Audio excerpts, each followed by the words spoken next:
you guys are smart guys. There's a lot of other stuff that you could be doing, and there are many other things out there, and this company is never going to work.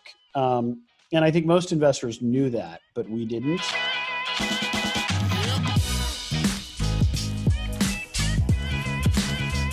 I hope you and your family are healthy and safe. Yeah, no, we're healthy and safe.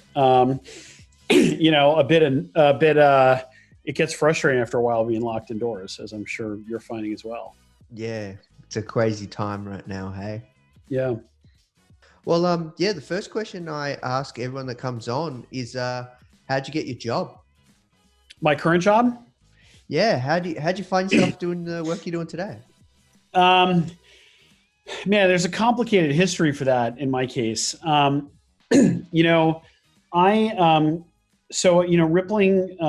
really sprung out of sort of some of at least the ideas that I've been working on at my last company, Zenefits. When I was at Zenefits, I realized that one of the things that worked really well for us when Zenefits was working, and sort of I think the key insight there was that, and let me just pause my Slack notifications so that that doesn't. The sort of key insight there was that in Zenefits you could click this button to hire someone, and people would show up automatically across all your different HR systems. And that was like mind blowing to people at the time, because before that company came along, all these different pieces, payroll, HR, medical insurance, other benefits, those were all completely separate and disconnected systems. And tying them all together and having sort of one place to go for employee changes, hiring someone, terminating someone, really simplified life for the HR department. Rippling, the key difference with Rippling is that I sort of realized that for the same reason people wanted to be able to do that with an employee across HR systems, they really wanted to be able to do that for an employee across the entire company. And so with Zenefits, you click that button. With Rippling, you click that button to hire someone, and you tell us, their start date, their manager, their department, team level, what have you. And we're going to get them, set up properly in payroll, enrolled in insurance. But we're also going to ship them a computer that'll come pre-installed and pre-configured with all the right software and all the right policies for their role. And we're going to set them up with all the right systems they need to do their job. So, maybe if they're a sales rep, they get access to Salesforce. If they're an engineer, they get access to GitHub and AWS and a number of other things. They're going to be added to all the right email lists, all the right Slack channels. And all of this is tied to, their role, what they do for the company. That sort of determines how they need to be set up and where they need to be set up. And so the sort of big picture behind Rippling, the idea is that it's an employee system that's not just about HR. It's sort of the employee management broadly across the entire company and all, sort of all the areas of the company that have this sort of touch point to employees and who your employees are and that sort of thing. Yeah, wow, interesting. So look, I have some experience, running a company out of the US. We set up an entity a while ago, and it's definitely not the same as Australia. You guys are very, very, very complicated around all sorts of different things. So, can we talk about was Zenefits your first company, or did you start companies before that? Because I know that company was an absolute rocket ship. Is that yeah? No, it wasn't. There was a company I started before that I was at for about 6 or 7 years. And it was sort of 6 or 7 years of kind of slow grinding failure. Just barely staying alive, never succeeding, but not quite dying either, which would have probably been a mercy at the time. And how come you were working on it for? So you were asking why I was there for 7 years if it was not working? Yeah. What happened? I was always I always thought we were kind of 6 months away from really figuring it out. There was always we would sort of do something and we would launch it, and it wouldn't really work, but it would work kind of just enough for us to think like, oh my gosh, like I know exactly what we need. We just need to do this next thing. And that's the thing that's really going to get us there. And so that, kind of kept us going, or kept me going through this sort of succession of pivots where success was always kind of just around the corner. And, I had eventually, I think, that struggle, it really takes a toll on you. And I think it kind of grinds you down, and it led to a falling out with my co-founder. And I left the company, incredibly depressed about it, thinking that I was leaving, a company that was going to be, I was convinced even then that it was going to be a huge multi-billion-dollar outcome. And, I'd never do anything as impactful as sort of what we were working on there. And that wasn't true. I mean, the company has done better than since I was there. And I've also gone on and, had some other things that have been really exciting as well. But it felt like at the time, there was just never going to be another opportunity. And I think that's one of the hardest things for founders is sometimes, when you leave a company as a founder, often it feels like there's not, at least it felt this way to me, there was very little sort of career opportunity. It was kind of like I'd been at this thing for 7 years, but I had like no specific skills that I wasn't really qualified to run, a sales team or run a marketing organization or, and I had this job that was sort of hard to describe, as the founder of a company, because you're kind of doing a little bit of everything. And I'd been at this company that nobody had heard of for 6 or 7 years. And the jobs that I could get, maybe, there were sort of entry level roles that, other people kind of right out of college would be applying for. And I sort of looked at it and I realized, man, like the only thing I'm really qualified to do is to start another company. I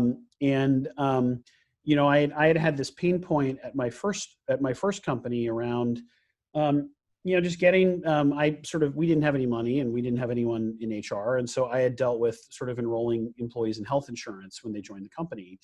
And to do that, you could only do that via fax machine, because that was the only way to enroll people. And so we didn't have a fax machine because, this was 2010, not, 1982. And so, every time we hired someone, I would stop off at Kinko's to fax in their insurance application. And I sort of realized, gosh, there's got to be a better way to do this online. And that was sort of, from there, the genesis of doing payroll and benefits all together online in one system. Yeah, got you. So let's talk about like rippling everything that's happened in this current market, right? Like we are in lockdown, we're chatting right now. Yeah. Like how's everything going? Like for a SaaS company right now, like have you guys experienced a massive increase in churn? Like what is happening right now for you guys? Have you guys been affected? What we've seen is, for the longest time at Rippling, we every month we would close a bunch of new sales. And we would also, our existing customer base would tend to grow and expand. In part because they would, maybe add more products in Rippling. But also a big part of it is that we tended and we still tend to attract customers that know or that believe they are about to hire a lot of people.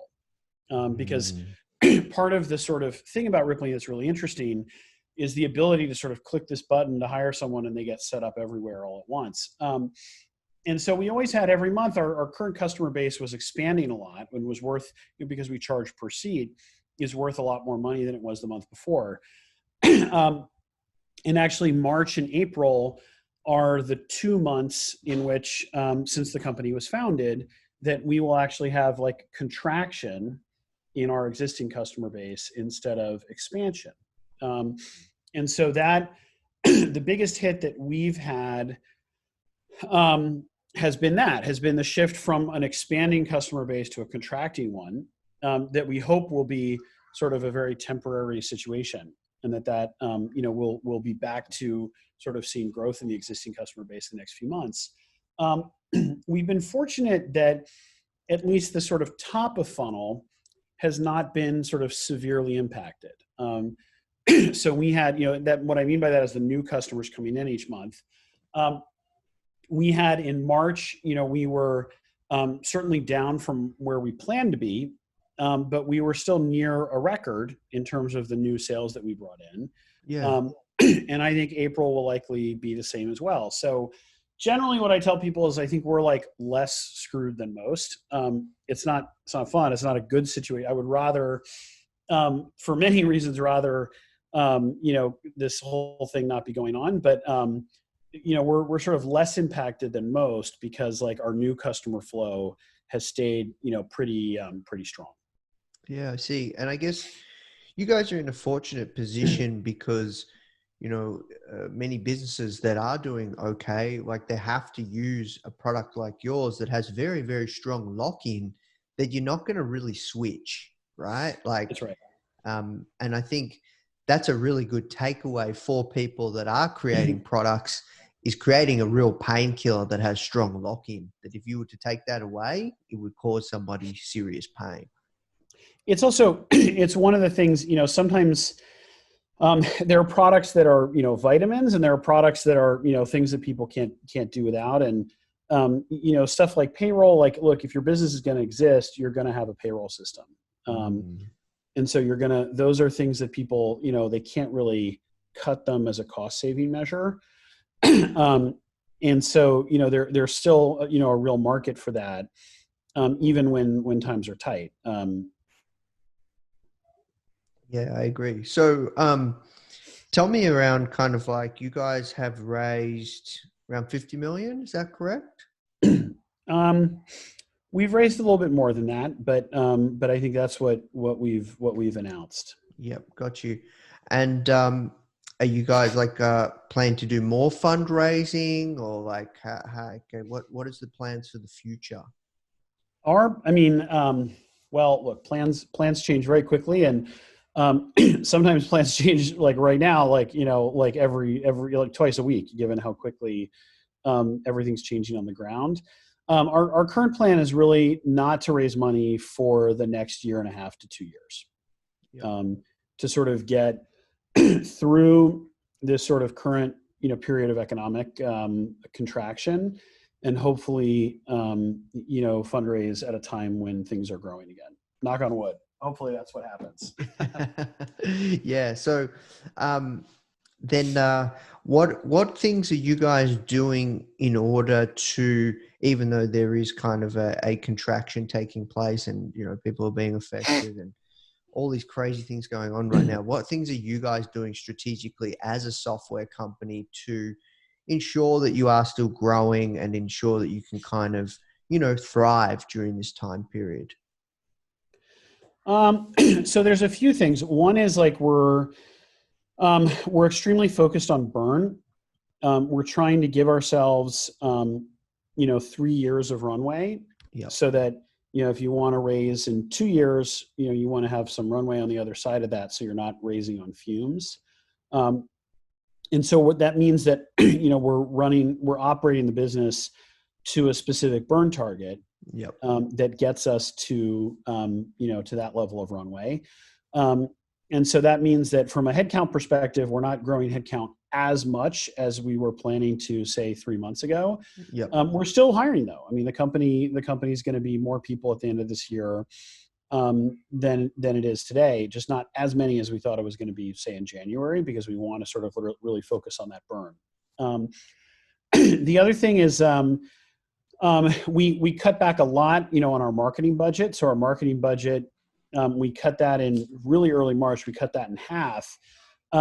And what's incredible is, I think, really because like the people, we have an incredible marketing team with some really brilliant people, and we are actually, even though we cut the budget in half, we are setting record levels of demos today in comparison to where we were, 2 months ago, even with half the budget. Now, I think if we had the full budget, we'd probably be doing even better than we are. But the sort of there's that old adage that necessity is the mother of invention, and I think we saw like a really precipitous decline that was fairly temporary for about 2 or 3 weeks. I think when everyone was just trying to figure out like, oh my gosh, is the world coming to an end? And in that time, all of the sort of things that we wanted to test and try, all of the sort of plans we had around things that we might do from a top of funnel demand perspective over the course of the year, we just like did all of them at once. It wasn't one silver bullet, but we fired every lead bullet in the gun at this problem. And through a lot of these different things at once, through lots of improvements, we're actually able to bring back, after cutting the budget really dramatically, bring back the demos that we were scheduling to the level that they were at, before the crisis, and even a little bit beyond that. Yeah, wow. So it's interesting, some of the things you think are working, maybe not as much, right? Because you guys, yeah. I think they were working. I don't think it's that we cut things that weren't working. I think it's that what we did is we cut some things that were working. We obviously cut the things we thought were working the least. But then we did sort of a lot of things all at once to sort of optimize and get more out of the things that were remaining. That led to us being able to grow those things to the point that, it's even the sum is greater than sort of what it was, before we cut. Yeah. Yeah, that makes sense. So, what else are you guys doing? To get through the sort of economic, that's probably the main thing. I mean, it's managing burn. I mean, we're fortunate to have, a lot of cash on hand so that we do have we have the resources for 3 years of runway if we're careful with how we spend it. And we're sort of refocusing on sort of how we can grow, even with that more limited spend. I'd say, I mean, the other thing, obviously, or one big thing that we're doing is we're really doubling down on a lot of product investment. So our hope is that we can come out of this crisis sort of leaping past a lot of competitors in terms of sort of the products that we offer, the stuff that we do, and sort of make a lot of progress while a lot of companies in our space might be sort of on pause or, on the side of the road. Ah, so you've doubled down product. That's interesting. We're stepping on the gas on, product engineering, those kinds of initiatives. Got you. So when you say you're hiring, you're probably hiring up on product side, right? That's right. Yeah. Got you. Yeah, that's really smart. So what about mindset? Like, this is not an easy time as a founder around mindset and dealing with all of this. Like, what are you doing to stay level-headed? Because you don't want to be too pessimistic. You don't want to be too optimistic. You want to be able to have kind of an in-between bias, right? Yeah, I don't know. Do you have any tips on that? I'm not sure. I'm not sure I do.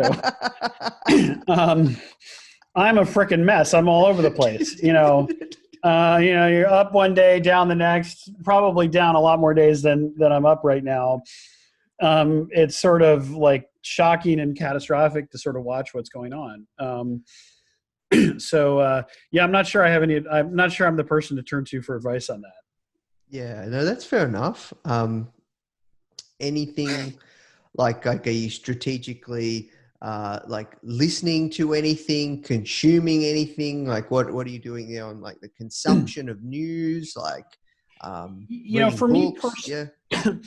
For me personally, this really goes back to what I said about the last thing. I'm spending an enormous amount of time trying to sort of map out sort of new products and the sort of new directions that I think we're going to go as a company.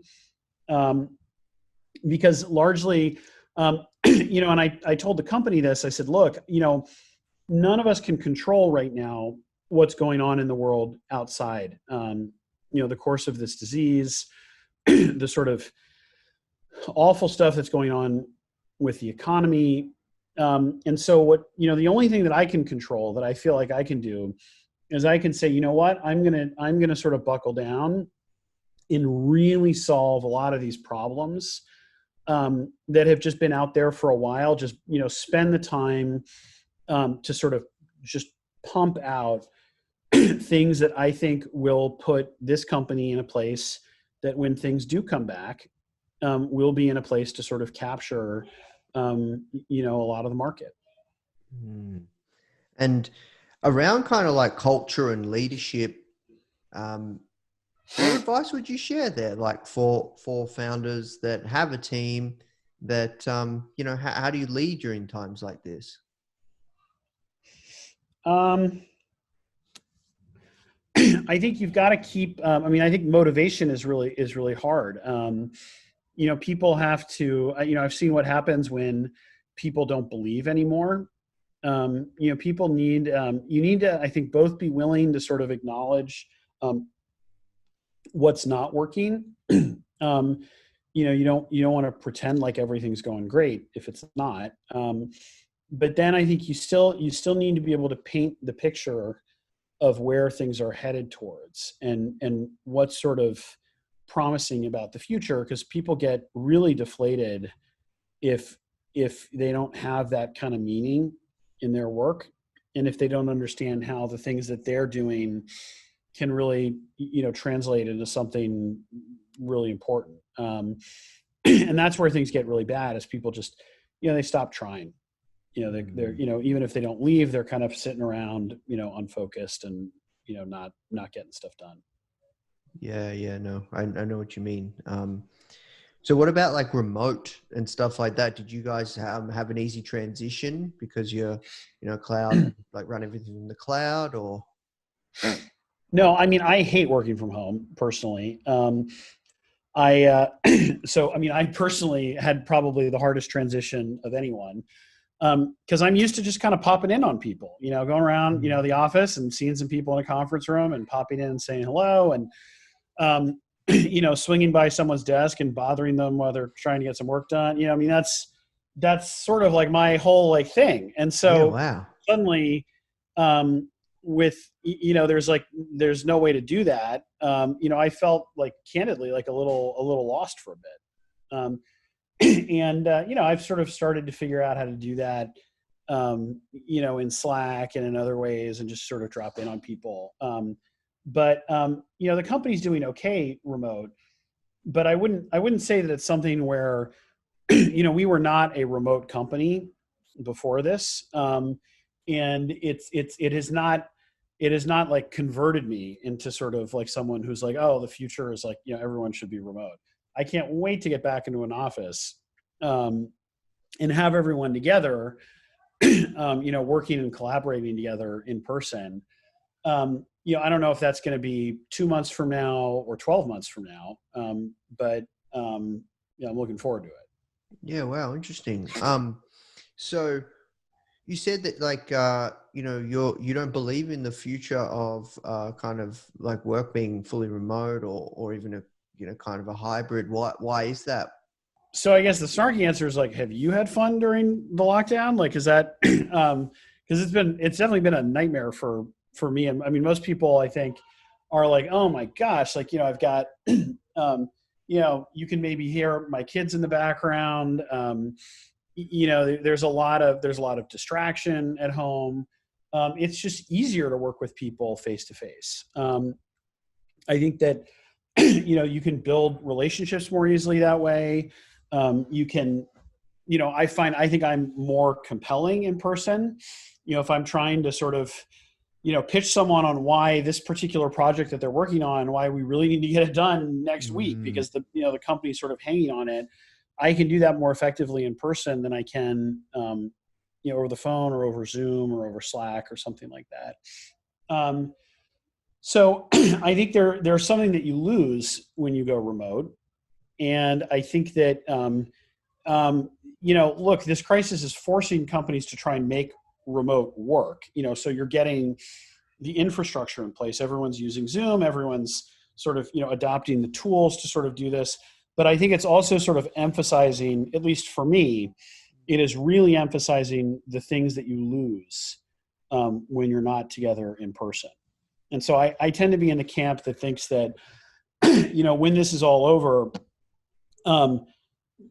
restaurants are not dead. Everyone's going to want to go out to a restaurant, movies are not dead. Like, I can't wait to go to a movie theater. I haven't seen a movie in a theater in like 3 years, but like when this is over, I can't wait to do that now that I'm not allowed to. And, I think the same thing with working together in person. I think everyone's going to really look forward to, those kinds of in-person experiences. Being in just a room with a lot of other people, like I can't wait to have that. Yeah, no. I think, look, depends on certain people, right? Like for me, I'm actually loving it. I'm the most productive I've ever been. And I'm just working around the clock. I don't have kids yet. So like I'm doing okay. But I know certain people, like it doesn't work for them. But it's always, you get lonely, it's hard. Yeah. No, I know what you mean. So, it's always interesting to hear that take, because I believe that nothing beats in person. Like you can have a fully remote team, or you can have hybrid, whatever, but nothing beats in person. If you do like a team strategy day, you want to do it in person, right? Like yeah, remote's of course. painful. Yeah. So, talk to me kind of like around how you're managing your team, like in your leadership team remotely. What does that look like? So it sounds like it hasn't been like an easy transition. I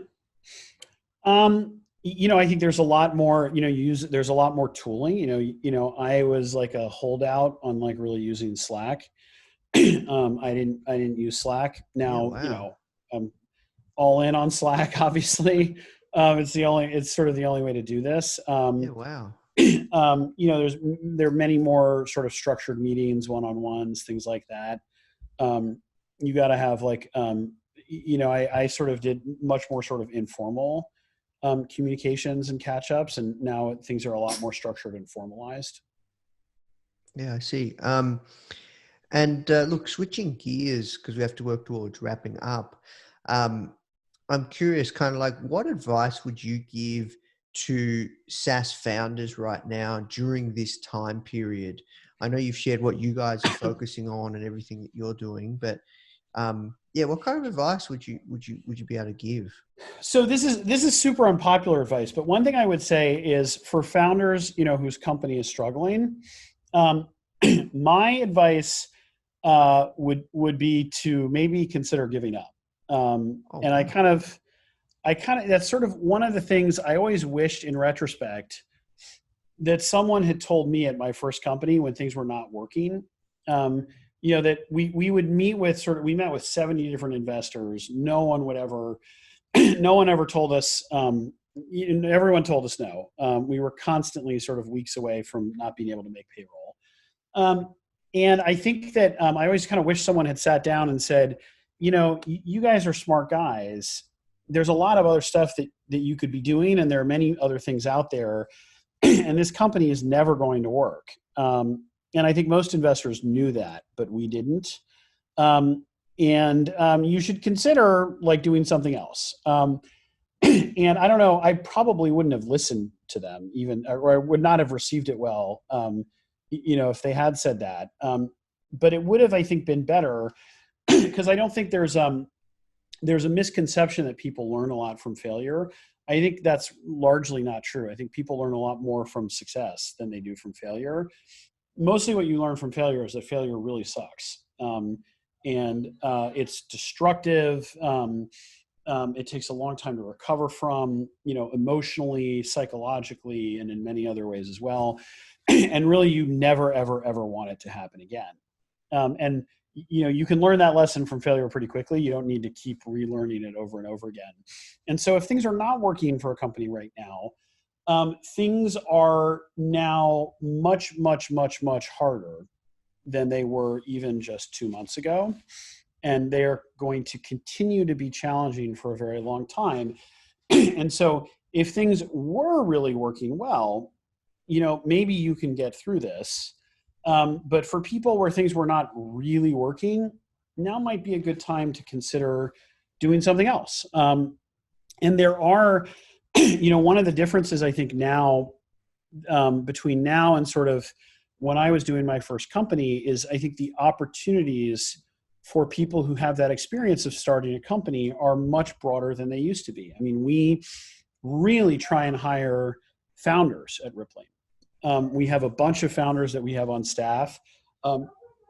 We have a lot of, the surface area of our product is very large. And so we're able to really put people in charge of, big sections of our product, of our company, to sort of run an initiative. And we love finding founders who can take that on and do that. And so there are so many opportunities if you're a founder and you are struggling. There are, opportunities at Rippling or elsewhere to come in and build something very meaningful. So if things are not going well, maybe now's the right time to look for something else. Yeah, no, that's a very contrarian advice, but it's fascinating. Look, I get it. Like most people are going to say, I feel like I might get like beaten up for this because like most people say, stick to it, stick at it, stay, and yeah, there are always examples of companies that sort of eventually find a pivot where things just take off for them. And, there are these just, mythical Silicon Valley stories like Airbnb where, that kind of eventually worked. But like most companies don't tend to pivot from failure to success. Like most successful companies are much more likely to start sort of largely right on the mark or very close to it in terms of where they end up. Yeah, no, look, that makes sense in many ways. So when I think about it, like when you launch and you got a good product, like it's so much easier to just sell a good product, right? Like that's everything, but if you've launched and it's kind of not doing too well and it just, you can see the difference. Yeah. There's always that kind of, in a different economic environment, one of the things like when people come to me, sometimes people come to me and that I know that are thinking about starting a company, and they'll come to me and say, hey, like I'm thinking of starting a startup. What's your advice for me? And usually my advice is almost always like, oh my God, don't do it. It's like such a mistake. Like don't like, if there's anything else that you can do, like don't do this because it sucks so much. And I really mean that. I felt like every company that I've started, I felt like I had really like no other good option. I mean, I'm sure that's not really true, but it felt, it really felt like, that was very clearly like the right path forward for me. I think that, one thing I used to tell people is I was like, look, you will definitely be able to go out and raise, $2 or $3 million in seed funding because, you're smart, you're, maybe well connected, you're an engineer, whatever. You'll be able to raise money in this environment. But that's not a reason that you should do it. It's a reason that you shouldn't, because that money is a trap, because it's going to give you the resources to go for a long time on this company, whether it's working or whether it's not. And that means, and the most precious thing you have is your time that you're going to be spending on this enterprise that, might not work. And so usually that's, I think the downside of sort of a strong economic environment and a strong fundraising environment is actually perversely that you can end up doing what I did for a long time, which is staying in something that's not working and spending a lot of years there. Yeah, interesting. So look, we have to work towards wrapping up, but like anything else that you would like to share with anyone during this time? Any questions that I didn't ask you that you want me to ask? No, that kind of covers it. Okay, awesome. And where's the best place people can find out more about yourself and your work? They can follow me on Twitter. Awesome. Parker Conrad. Okay, awesome. And go to Rippling, find out more about Rippling. Rippling.com, check it out. We have some great deals for companies that are starting out. So if you're thinking about setting up things like payroll or getting computers or laptops for your employees, things like that, come take a look. Okay, awesome. Well, look, thanks so much for your time, Parker. We'll wrap there, but Yeah, look, I hope you and your family are healthy and stay safe, and yeah, things turn around soon. Great. Thank you so much. You're welcome. Bye. Bye. Have a good day. The Foundr mission is to help you create an ass-kicking business and help you learn straight from the mouths of world-class founders. Get your free printed edition of Foundr magazine featuring Sir Richard Branson. Just cover shipping and handling at foundr.com/Branson.